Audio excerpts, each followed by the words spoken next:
जय हिंद दोस्तों, welcome to army super class. This is Aryan Shukla. दोस्तों, आज की क्लास में हम जीके के इंपॉर्टेंट क्वेश्चन डिस्कस करेंगे। ये सभी टॉप के क्वेश्चन होंगे, इंपॉर्टेंट क्वेश्चन होंगे। कुछ ऐसे क्वेश्चन हैं जो एसएससी जीडी की परीक्षा में कई बार पूछे गए हैं, तो आप लोग क्लास को ध्यान से देखिएगा। जो क्वेश्चन ना आए उसे कॉपी में नोट डाउन कीजिए। क्लास के अंत में अपना स्कोर जरूर बताइए कि आपके कितने क्वेश्चन राइट निकले। सबसे पहले क्लास को लाइक करिए, अपने फ्रेंड ग्रुप सभी जगह शेयर कर दीजिएगा ताकि ज़्यादा से ज़्यादा लोग जुड़ सकें। और जो फ्रेंड इस चैनल पर नए हैं वो चैनल को सब्सक्राइब करेंगे, बेल आइकन को प्रेस कीजिए ताकि सभी नोटिफिकेशन आप तक पहुंच सकें। चलिए शुरू करते हैं आज की क्लास। क्वेश्चन नंबर फर्स्ट के लिए आंसर करिए। अच्छा क्वेश्चन है, बताइएगा पृथ्वी पर सबसे गहरा गर्त कौन सा है। आपको बताना है पृथ्वी पर सबसे गहरा गर्त कौन सा है। ऑप्शन को ध्यान से पढ़िए, उसके बाद ही आंसर करिएगा। गुड क्वेश्चन है दोस्तों, पृथ्वी पर सबसे गहरा गर्त कौन सा है। गुड आंसर सभी लोग दीजिए। इसका right answer option number C होगा, मैरियाना गर्त। Yes, option number C correct answer है दोस्तों, मैरियाना गर्त। ये पृथ्वी पर सबसे गहरा गर्त है, तो option number C correct answer होगा। अब आपसे एग्जाम में क्वेश्चन और पूछा जा सकता है कि मैरियाना गर्त ये कहाँ पर है। तो ये दोस्तों प्रशांत महासागर पैसिफिक ओशियन में है। चलिए क्वेश्चन नंबर फर्स्ट का option number C correct answer होगा, पृथ्वी पर सबसे गहरा गर्त मैरियाना गर्त है। आगे बढ़ते हैं, क्वेश्चन नंबर 2 के लिए आंसर करिए। इंपॉर्टेंट क्वेश्चन है, अच्छा क्वेश्चन है। आपको बताना है भार मापने की इकाई क्या है। बताइएगा भार मापने की इकाई क्या है। Option number A Celsius, option number B calorie, option number C reactor या option number D pound. Answer करिएगा, भार मापने की इकाई क्या होती है। गुड, ऑप्शन को ध्यान से पढ़िए, उसके बाद ही आंसर दीजिए। तुक्का मत लगाइए दोस्तों। सेल्सियस तापमान मापने की इकाई है, कैलोरी ऊर्जा मापने की इकाई है, रिएक्टर भूकंप की तीव्रता मापने की इकाई है, और पाउंड ये दोस्तों भार मापने की इकाई है। तो आपका right answer option number D होगा, पाउंड। चारों ऑप्शंस के बारे में याद रखिए, चारों आपके एग्जाम के लिए इंपॉर्टेंट हैं, चारों से क्वेश्चन पूछे जा सकते हैं। चलिए क्वेश्चन नंबर 2 का option number D correct answer होगा। आगे बढ़ते हैं, क्वेश्चन नंबर 3 के लिए आंसर करिए। अच्छा क्वेश्चन है, आपको बताना है हड़प्पा किस नदी के किनारे स्थित है। वर्तमान में हड़प्पा दोस्तों पाकिस्तान में है। बताइएगा किस नदी के किनारे स्थित है। ऑप्शन को पढ़िए, उसके बाद ही आंसर दीजिए, तो काम मत लगाइए। गुड क्वेश्चन है, हड़प्पा किस नदी के किनारे स्थित है। डेली आपकी क्लासेस होती हैं स्पेशल एसएससी जीडी के लिए, तो आप लोग डेली क्लासेस को ज्वाइन कीजिएगा। गुड, इसका right answer option number B है, Ravi. Yes, option number B correct answer है, हड़प्पा रावी नदी के किनारे स्थित है। आगे बढ़ते हैं, क्वेश्चन नंबर 4 के लिए आंसर करिए। यह भी अच्छा क्वेश्चन है, इंपॉर्टेंट है। बताइएगा जैन धर्म के पहले तीर्थंकर कौन थे। आपको बताना है जैन धर्म के पहले तीर्थंकर कौन थे। गुड, बताइएगा जैन धर्म के पहले तीर्थंकर कौन थे।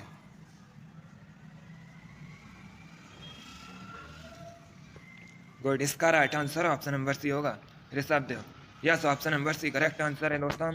जैन धर्म में टोटल 24 तीर्थंकर हैं। पहले तीर्थंकर दोस्तों ऋषभदेव थे। अब आपसे एग्जाम में और पूछा जा सकता है कि जैन धर्म के 24वें तीर्थंकर कौन थे। तो दोस्तों जैन धर्म के 24वें तीर्थंकर स्वामी महावीर थे। चलिए क्वेश्चन नंबर 4 का option number C correct answer होगा। आगे बढ़ते हैं, क्वेश्चन नंबर 5 के लिए आंसर करिए। बताइएगा कटक किस नदी के किनारे स्थित है। आप लोग आंसर करिए, आपको बताना है कटक किस नदी के किनारे स्थित है। कटक दोस्तों ओडिशा में स्थित है। एक क्वेश्चन पूछा जाता है कि केंद्रीय चावल अनुसंधान संस्थान कहाँ स्थित है, तो ये भी कटक में स्थित है। अब बताइएगा कटक किस नदी के किनारे स्थित है।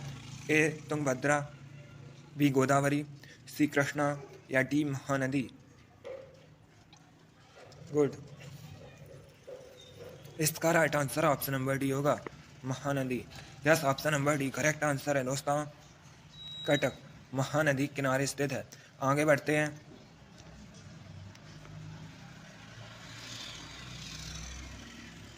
क्वेश्चन नंबर 6 के लिए आंसर करिए।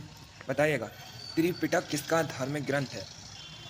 आपको बताना है त्रिपिटक ये दोस्तों एक धार्मिक ग्रंथ है, ये किसका है। त्रिपिटक किसका धार्मिक ग्रंथ है। गुड, इसका right answer option number A होगा, बौद्ध धर्म का। Yes, option number A correct answer है। त्रिपिटक बौद्ध धर्म का धार्मिक ग्रंथ है। आगे बढ़ते हैं, क्वेश्चन नंबर 7 के लिए आंसर करिए, बताइएगा राष्ट्रीय प्रौद्योगिकी दिवस कब मनाया जाता है। क्वेश्चन है राष्ट्रीय प्रौद्योगिकी दिवस कब सेलिब्रेट किया जाता है।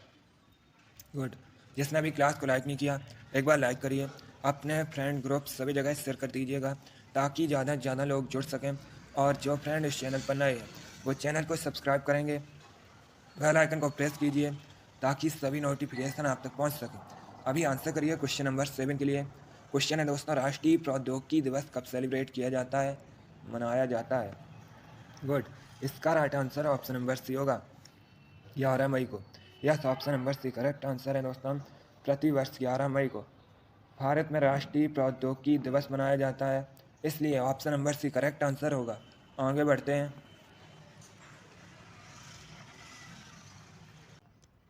क्वेश्चन नंबर 8 के लिए आंसर करिए, बताइएगा मैला आंचल किसकी रचना है। आपको बताना है मैला आंचल किसकी रचना है। आंसर करिए क्वेश्चन नंबर 8 के लिए। Option number A Munshi Premchand, option number B Phanishwar Nath Renu, option number C Jaishankar Prasad, या option number D Mahadevi Verma. Question है मैला आंचल किसकी रचना है। Right answer option number B होगा, Phanishwar Nath Renu. Yes, option number B correct answer है। मैला आंचल के लेखक फणीश्वर नाथ रेणु हैं। अगला क्वेश्चन देखते हैं, क्वेश्चन नंबर 9 के लिए आंसर करिए, बताइएगा जर्मनी की कैपिटल क्या है। आपको जर्मनी की राजधानी का नाम बताना है। ए ओटावा, बी बर्लिन, सी क्योटो, या डी जनेवा। बताइएगा जर्मनी की राजधानी, जर्मनी की कैपिटल का नाम क्या है। सभी लोग आंसर दीजिएगा, बहुत अच्छे। इसका right answer option number B होगा, Berlin. Yes, option number B correct answer है। जर्मनी की राजधानी बर्लिन है, तो option number B correct answer होगा। ओटावा कनाडा की राजधानी है, क्योटो जापान का शहर है, जेनेवा स्विट्जरलैंड का शहर है। तो आप लोग इनके बारे में याद रखिएगा। अगला क्वेश्चन देखते हैं, क्वेश्चन नंबर 10 इंपॉर्टेंट क्वेश्चन है, एसएससी जीडी की परीक्षा में पूछा हुआ क्वेश्चन है। आपको बताना है इसरो का फुल फॉर्म क्या होता है। बताइएगा इसरो का फुल फॉर्म क्या होता है। इसरो भारत की स्पेस एजेंसी है, अब बताइएगा इसका फुल फॉर्म क्या होता है। गुड, करेक्ट आंसर क्या होगा, सभी लोग आंसर दीजिएगा। इसरो का फुल फॉर्म क्या होता है। बहुत अच्छे, right answer option number A होगा, Indian Space Research Organisation. Yes, option number A correct answer है। इसरो का full form Indian Space Research Organisation होता है, तो option number A correct answer होगा। इसरो स्थापना कब हुई थी। 15 अगस्त 1969 को। दोस्तों 15 अगस्त 1969 को इसरो की स्थापना हुई थी, आप लोग याद रखिएगा। और एग्जाम में क्वेश्चन पूछा जाता है कि इसरो का हेड क्वार्टर कहाँ स्थित है, तो इसरो का हेड क्वार्टर यह बेंगलुरु में स्थित है। वर्तमान में इसरो के अध्यक्ष एस सोमनाथ हैं। और एक क्वेश्चन एग्जाम में पूछ लेते हैं कि इसरो के पहले अध्यक्ष कौन थे, तो दोस्तों इसरो के पहले अध्यक्ष विक्रम साराभाई थे। आप लोग याद रखिएगा इसरो की स्थापना 1969 में हुई थी। इसरो का हेड क्वार्टर बेंगलुरु में स्थित है। वर्तमान में इसरो के अध्यक्ष एस सोमनाथ हैं। चलिए क्वेश्चन नंबर 10 का option number A correct answer होगा। आगे बढ़ते हैं, क्वेश्चन नंबर 11 के लिए आंसर करिए। क्वेश्चन है दोस्तों, विख्यात यात्री इब्न बतूता कहाँ का था। आपको बताना है इब्न बतूता कहाँ का था। एक क्वेश्चन पूछ लेते हैं कि इब्न बतूता ये किसके शासनकाल में आया था, तो ये दोस्तों मोहम्मद बिन तुगलक के शासनकाल में आया था। अब बताइएगा ये कहाँ का था। ए पुर्तगाल का, बी चाइना का, सी तिब्बत का, या डी मोरक्को का। इब्न बतूता कहाँ का था, इसका right answer option number D होगा, मोरक्को का। Yes, option number D correct answer है। इब्न बतूता मोरक्को का था। अगला क्वेश्चन देखते हैं, क्वेश्चन नंबर 12 के लिए आंसर करिएगा। क्वेश्चन दोस्तों, पंच शब्द किस खेल से संबंधित है। बताइएगा पंच शब्द किस खेल से संबंधित है। ए कुश्ती, बी कबड्डी, सी मुक्केबाजी, या डी क्रिकेट। आपको बताना है पंच शब्द किस खेल से संबंधित है।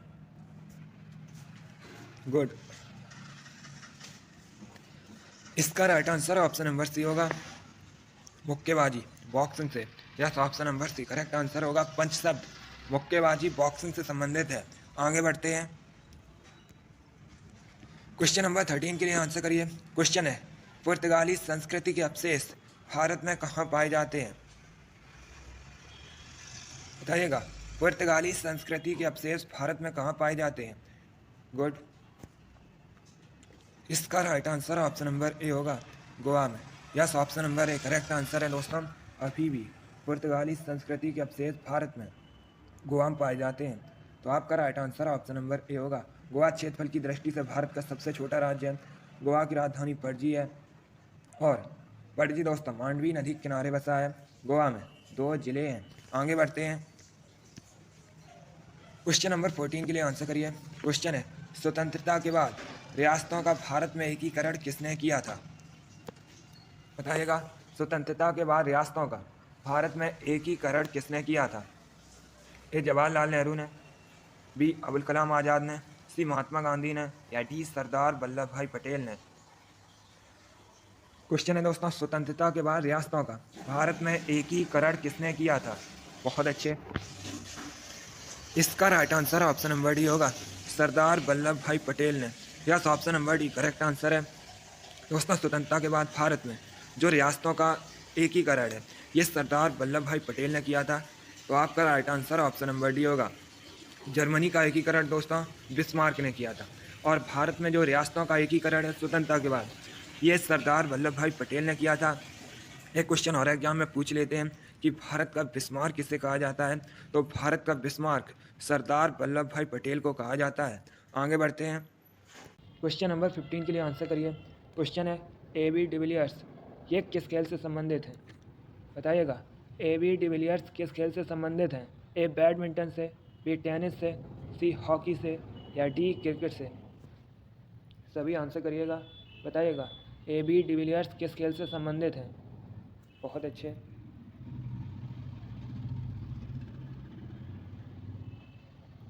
इसका right answer option number D होगा, क्रिकेट से। Yes, option number D correct answer है। ए.बी. डिविलियर्स क्रिकेट से संबंधित हैं। दोस्तों, ए.बी. डिविलियर्स ये साउथ अफ्रीका क्रिकेटर हैं। आगे बढ़ते हैं। क्वेश्चन नंबर 16 के लिए आंसर करिए। क्वेश्चन है, अंतर्राष्ट्रीय अहिंसा दिवस कब मनाया जाता है? बताइएगा, अंतर्राष्ट्रीय अहिंसा दिवस कब मनाया जाता है? गुड। इसका right answer option number B होगा, 2 अक्टूबर को। Yes, option number B correct answer है। प्रतिवर्ष दोस्तों गांधी जयंती पर 2 अक्टूबर को अंतर्राष्ट्रीय अहिंसा दिवस मनाया जाता है, इसलिए option number B correct answer होगा। आगे बढ़ते हैं। क्वेश्चन नंबर 17 के लिए आंसर करिए। क्वेश्चन है, विश्व की सबसे लंबी नदी कौन सी है? ये भी अच्छा क्वेश्चन है। बताइएगा, विश्व की सबसे लंबी नदी कौन सी है? ए ब्रह्मपुत्र, बी गंगा, सी मिसिसिपी मिसौरी, या डी नील? क्वेश्चन है दोस्तों, विश्व की सबसे लंबी नदी कौन सी है? इसका right answer option number D है, नील। Yes, option number D correct answer है। नील नदी विश्व की सबसे लंबी नदी है। दोस्तों, नील नदी ये अफ्रीका महाद्वीप में बहती है। एक क्वेश्चन और पूछ लेते हैं कि नील नदी का उद्गम कहाँ से हुआ है? तो नील नदी का उद्गम दोस्तों विक्टोरिया झील, विक्टोरिया लेक से हुआ है। चलिए, क्वेश्चन नंबर 17 का option number D correct answer है। नील नदी विश्व की सबसे लंबी नदी है। आगे बढ़ते हैं। क्वेश्चन नंबर 18 के लिए आंसर करिए। क्वेश्चन है, रणजी ट्रॉफी किस खेल से संबंधित है? ये क्वेश्चन एसएससी जीडी की परीक्षा में पूछा हुआ क्वेश्चन है, इसी प्रकार से पूछा गया था। आपको बताना है रणजी ट्रॉफी किस खेल से संबंधित है। Good. A hockey, B football, C cricket, या डी बैडमिंटन? सभी ने राइट आंसर दिया, वेरी गुड। तो ये दोस्तों क्रिकेट से संबंधित है। गुड।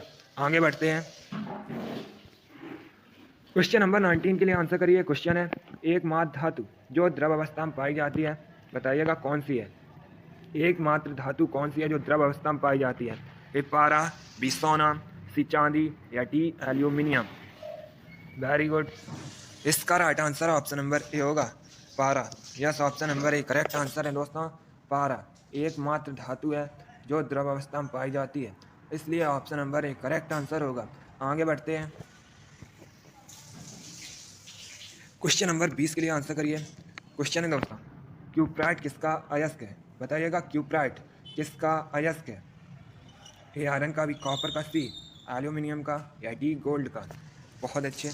इसका right answer option number B होगा, कॉपर का। Yes, option number B correct answer है दोस्तों। क्यूप्राइट, कॉपर, तांबा का, यस, इसलिए option number B correct answer होगा। वेरी गुड, बहुत अच्छे दोस्तों, गुड। चलिए दोस्तों, आज की क्लास में हमने जीके के 20 इंपॉर्टेंट क्वेश्चन डिस्कस किए with extra fact. I hope आप सभी को ये क्वेश्चन समझ आए होंगे। सो लाइक करिए, शेयर करिए। चैनल पर नए हैं तो चैनल को सब्सक्राइब कीजिए, बेल आइकन को प्रेस कीजिए ताकि सभी नोटिफिकेशन आप तक पहुंच सकें। आप लोग अपना स्कोर कमेंट बॉक्स में ज़रूर बताइए कि आपके कितने क्वेश्चन आज निकले। चलिए, इसी के साथ मैं आपको मिलूंगा अगली क्लास में। Thank you guys, thank you for watching. God bless you all.